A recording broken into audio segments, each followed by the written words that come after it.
வழக்கம் போல Shubman Gill, Abhishek Sharma, two Punjabi left right opening batsman. அடுத்து ஒன்றொன்று யார் வருவா? எனக்கு நம்பர் 3ல வந்து I'll go for Tilak Verma. ஏன்னா திலக் வர்மா மாதிரி பிளேயர் வந்து கண்டிஷன்ஸ்க்கு அந்த 2 ரன் 3 ரன் ஓடுறது வந்து Tilak Varma will be handy. Number 4ல சூரியகுமார் யாதவ். ஸோ ஸ்டடி பண்ணி கொண்டு போகலாம்னு சொல்லிட்டு 3-4. சூரியகுமார் யாதவ். ஓகே. நம்பர் 5ல வந்து சஞ்சு சாம்சன் விக்கெட் கீப்பராகவும் வருவாரு. அண்ட் நம்பர் 6ல வந்து I will slot in Shivam Dube or Akshar Patel. Base on situation அவங்க வந்து 6-7 நீயும் அது ஓகே பண்ணுன்னு நினைக்கிறேன். 6-7 அக்ஷர் பட்டேல் அண்ட் சிவம் துபே. இல்ல நான் 6 நீ அக்ஷர் பட்டேலுக்கே ஓகே. நிதிஷ் ரெட்டிக்கு வந்து இன்ஜுரி. ஸோ ப்ராபப்ளி அவங்கள முதல்ல இறக்க மாட்டாங்க. அவங்க கொஞ்சம் ஸ்டேக் பண்ணி தான் பார்ப்பாங்க. அதான் சிவம் துபே சொன்னேன். சிவம் துபே.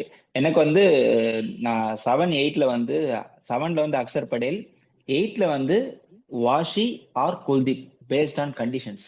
ஸோ உனக்கு பவுலர் நான் குல்தீப் தான் அதிகமாக நான் பேசுவேன். பட் குல்தீப் இப்போ ஏன் வேணும்னா இந்த காம்பினேஷன் நம்ம இயர்லி சீரீஸ்லேயே பார்த்துட்டோம்னா சீரியஸ் ஹிட் பண்றதுக்கு ஈஸியா இருக்கும்.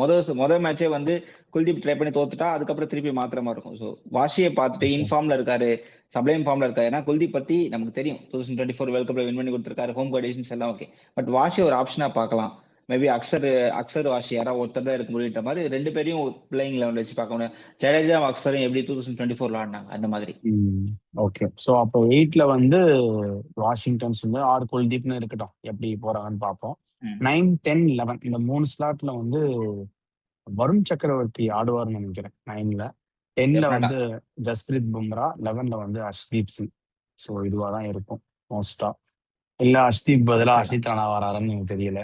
அது நாளைக்கு